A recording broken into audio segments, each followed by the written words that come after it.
2025 Toyota LandCruiser Prado Altitude review.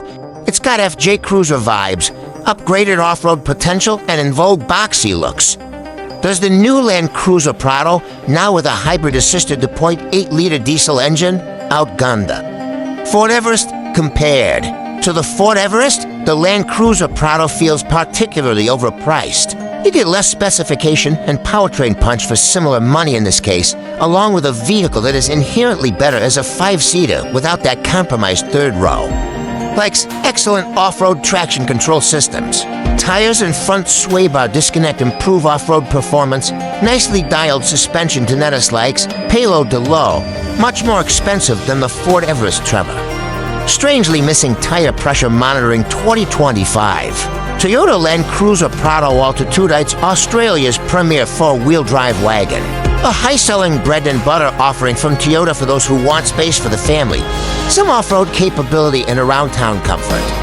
The 2025 Toyota LandCruiser Prado replaces a long-serving favorite, but has copped a bit of criticism since it launched late last year.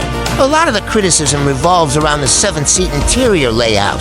But what if we look at the 5-seat off-road hero of the range? We've got the Prado Altitude on test, and we're taking it into the bush to see how capable it really is. We're also going to live with it for a week to see if it is worth the money. How much is a Toyota LandCruiser Prado? This is the first river that one needs to cross on the journey to Prado ownership.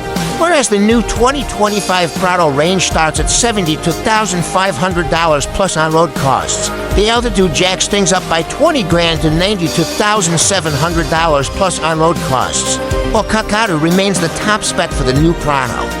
Altitude brings a high level of standard kit along, with a shift in focus to off-road performance over 7-seat luxuries with space for 5 inside. The Altitude gets things like heated and ventilated front seats with leather accenting, electric adjustment, and a heated steering wheel.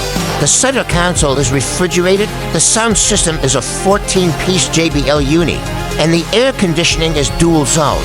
There's also a 360-degree camera system and 12.3-inch digital instrument cluster. A digital rear-view mirror and carpeted floor.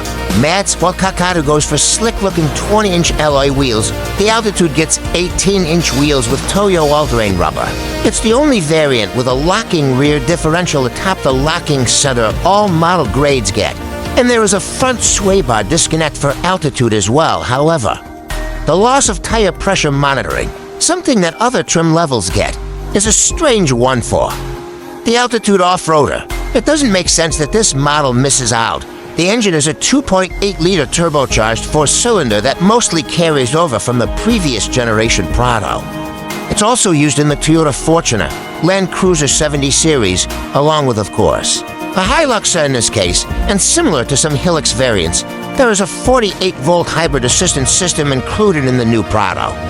While there is a quoted 8.4 kilowatts and 65 newton meters available from the integrated starter generator, outputs hold steady at 150 kilowatts and 500 newton meters. This runs through a new 8-speed automatic transmission with a familiar and comforting full-time 4-wheel drive system. So, like the old Prado, this new one gets for driven wheels all the time, with a center differential that can be locked for off-road driving. And, of course, we've got a low-range transfer case and locking rear differential. LandCruiser Prado Best deals even though it's a relatively new model. There are already some used examples of the Toyota LandCruiser Prado on Drive Marketplace. Have a look and see if you can snag a bargain. And you can check out competitors like the Nissan Patrol, Ford Everest, and Isuzu MU-X at the same time. Find your nearest Toyota dealer here to check out the LandCruiser Prado in person and organize yourself a test drive. If you're looking for more pricing, news, specifications, and latest offers on the Toyota LandCruiser Prado range, click here. How big is a Toyota LandCruiser Prado? On the inside, this new LandCruiser Prado is significant. Step forward over the dated previous generation offering. It's similar to the LandCruiser 300 series overall, with big chunky switchgear and a traditional layout of controls. The quality is as good as you'd expect. And I'm thankful for the fact that Toyota is not choosing to bury most of the functionality. Through menus within the infotainment display, the air conditioning interface contains a classy-looking liquid crystal display with buttons for your common controls underneath. Driving mode controls are further down with big knurled plastic dials, and more buttons that it's simple, traditional, to the point, and effective. Whereas the interior of the more expensive Lexus GX550 can feel a little underdone, this feels more on the money. The seats are quite broad and comfortable. With loads of electric adjustment, the steering column is electric as well to tailor the right driving position. There's heating and ventilation here too, along with a heated steering wheel. There are 3 USB-C power outlets near the wireless charging pad, along with the all-conquering volume knob for easy adjustments on the move.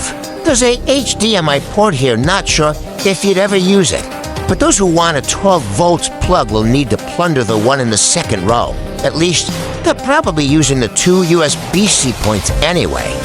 The refrigerated center console is a nice touch, and something also Toyota LandCruiser, but those come with a penalty of reduced space if you just want to use it for storage. The second row is reasonably spacious, but perhaps not as capacious as one might expect.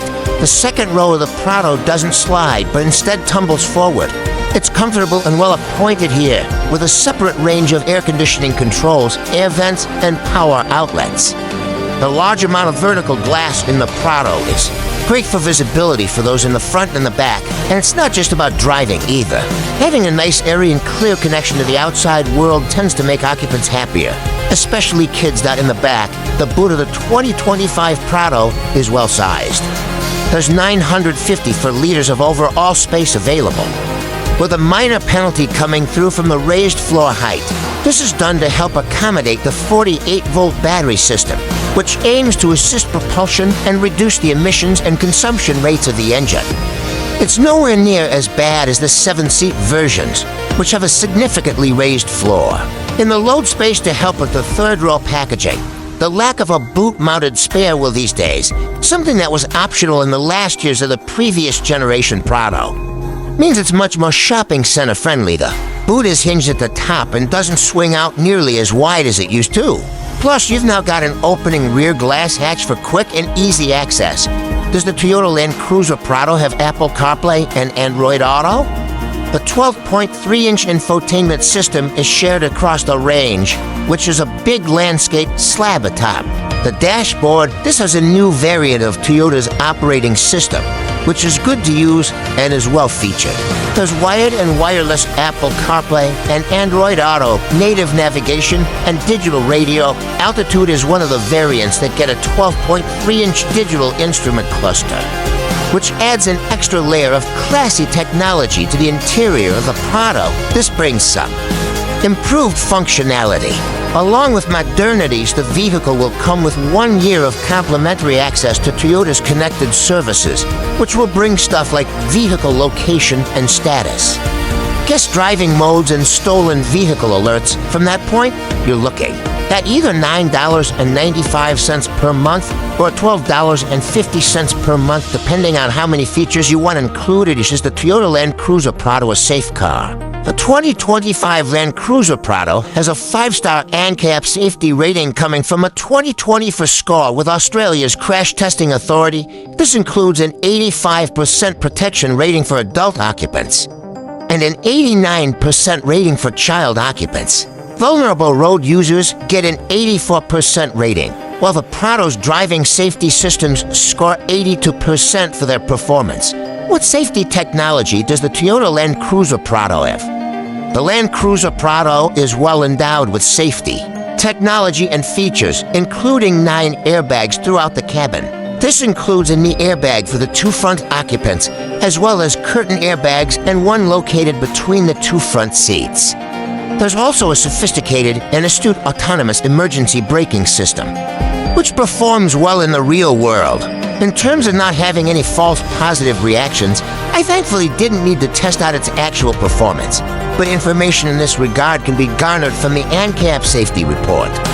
The introduction of electric power steering in the LandCruiser Prado allows for a slick lane keep assistance system, which includes lane tracing and emergency intervention.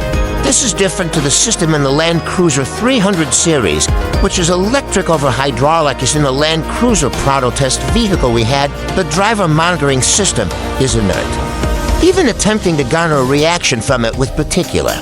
Head movements and feigning inattention couldn't get any noise or warnings to emanate. Some might see this as a positive, others will view it as a negative. How much does the Toyota LandCruiser Prado cost to service? Servicing costs are more frequent for the 2025 LandCruiser Prado, owing mostly to this four-wheel drive sticking to 6-month service intervals. Most other vehicles run an annual servicing. Scheduled data works out to be $1,340 for 3 years and 60,000 kilometers, whichever comes first, which is $780 per year. Going to 5 years and 100,000 kilometers holds things steady at $780 per year or $390 per visit. 12 months of comprehensive insurance for a LandCruiser Prado is $2,140. 19 according to an online insurance quote generator. This is a comparative quote for a 35-year-old male living in Chatswood. NSW insurance estimates may vary based on your location, driving history, and personal circumstances. Is the Toyota LandCruiser Prado more fuel efficient than the old one? Well, the 48-volt hybrid system on the Prado doesn't help with overall peak outputs. It can theoretically help with efficiency, however.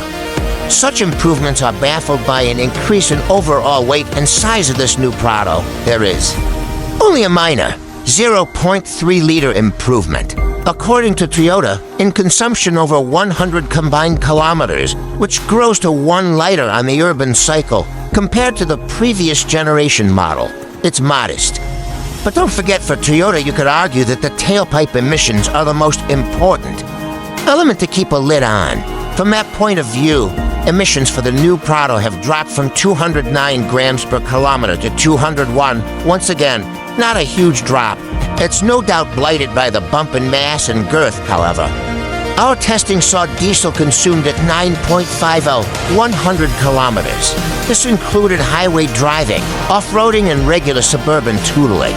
It's worth noting that the bull bar and winch would be detrimental for efficiency on our test car, as would the all-terrain tires. What is the Toyota LandCruiser Prado like to drive? Firstly, let's talk about the motor. Its 150 kilowatts and 500 newton meters are solid. In terms of outputs, and give it a similar amount to Ford's smaller to 0.0-liter Biturbo 4-cylinder engine. It beats the Isuzu MU-X comfortably, as well as the dated Mitsubishi Pajero Sport. It's still beaten comfortably by the likes of a Ford Everest V6. While things like a 300 series Land Cruiser or Land Rover Defender are in another league, some extra. Weight in this new model, around 150 kilograms depending on specification, does blight performance. Even though we've got to tight a bunch of ratios to the 8-speed automatic gearbox, I wouldn't call it underdone in terms of performance. Unless you're drag racing a V6 Everest at the traffic lights, well, there's a small amount of propulsion. From the belt alternator starter mild hybrid system, I couldn't detect any such thing from behind the wheel. Otherwise, the driving experience is good. The throttle is well calibrated, and the 8-speed automatic transmission is a peach. Equally, the ride quality of the Prado Altitude is excellent. Adopting a bull bar and winch gets a new set of front springs. It's well balanced overall for ride comfort. Control at a sense of sure-footedness. It's a comfortable, enjoyable, and easy drive, and the steering isn't vague at all, nor does the body wave around. The Prado feels particularly good on dirt roads as well, which will be appreciated by rural users and road trippers alike. It's well connected and stable, thanks no doubt to the traditional differential-based full-time four-wheel drive system. And once you get off-road, the Prado continues to impress with its tuning and capability. We enjoyed our time with the base GX model a little while ago, but the extra technology and features of the Altitude, even though they cost a pretty penny, are appreciated. The off-road traction control system is excellent, something you can clearly see operating smoothly and reacting quickly in our video review. There's a range of well-tuned off-road driving modes to choose from, along with the locking center and rear differentials. Don't forget the front sway bar disconnect on this model. which will free up the front suspension a little to match that.